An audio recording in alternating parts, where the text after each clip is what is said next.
The objectivity about this, the Obama-era uranium deal, where Hillary Clinton was given $145 million at her foundation after she allowed the sale of 20% of the U.S.'s stockpile of uranium. White House Chief of Staff John Kelly spoke out last night about that on the Ingram angle, suggesting another special prosecutor should be appointed to look into that agreement, which resulted in a Russian company purchasing American uranium mines. Let's be clear, uranium is used to make a nuclear bomb. Watch. I think probably as a layman looking at this kind of thing, we need to find someone who's very, very objective, who can get to the bottom of these accusations. I think it's important. Again, the American people have an absolute right to know these things unless things are classified. But do we know it? Are we going to know it? I mean, now we're talking about Paul Manafort. Once again, the news is off the front page. Yeah, because the prosecutor has in his power timing. Look at what he did this weekend.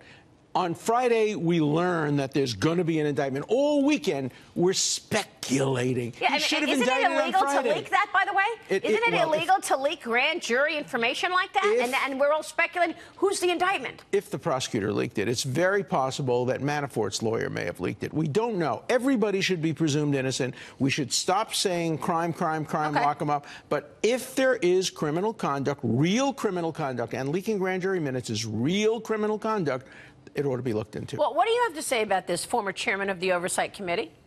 Look, you've got to follow the money. They've got to get the banking records, and the FBI has been stonewalling Congress. 4 different committees asking for this information. You really can't get to the bottom of it until you see the flow of money. I agree. But the thing that I worry about, and this is a question to you, is if we get the banking records and it's law firms that paid for it, and then who actually was behind it is protected by attorney-client privilege. Oh, no, not if it's fraud. Not if the lawyers help to perpetrate a fraud. That breaks the lawyer-client privilege. So I think, there are limits to the lawyer-client privilege. And if lawyers are complicit in criminal conduct, they have to watch out for themselves as well. Yeah, but, I mean, what you say is incredible to me. I mean, we keep hearing this over and over again. When you were in the job, you were getting stonewalled. You've been asking for bank records to find out who funded this dossier for months, right? Here's the problem. If Congress is truly going to do oversight on, say, the Department of Justice, and I, as the chairman of the Oversight Committee, issue a subpoena to the Department of Justice, the only way to enforce that subpoena is the Department of Justice. There needs to be an expedited way for Congress to go to the courts,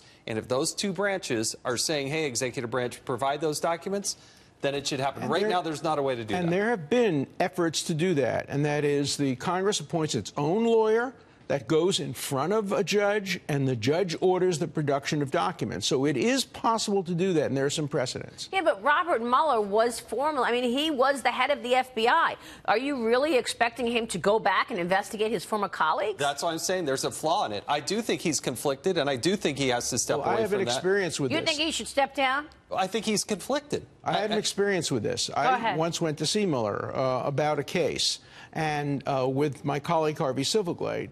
And Harvey very well remembers that Mueller says, don't criticize the FBI, don't criticize prosecutors. That's a non-starter when it comes to me. And that's Mueller's attitude. Mueller's attitude is the FBI can do no wrong, prosecutors can do no wrong. It's only criminal defendants who do wrong. He's a zealot when it comes to this kind of approach. And he said this right in front of you. Right in front of me, right in front of Harvey Silverglade, in front of his own prosecutors. And that's his approach. I think he would acknowledge that to you. He is a zealot when it comes to protecting the FBI, protecting prosecutors, and protecting the system. So is there any way to get some honesty out here? No, that's chilling. That's absolutely chilling. So he ran the FBI, but he's also very close friends with Jim Comey, somebody who needs to be investigated as well. His conduct with the dossier when he was running the FBI. But if all roads lead to the Department of Justice, how are you going to do it?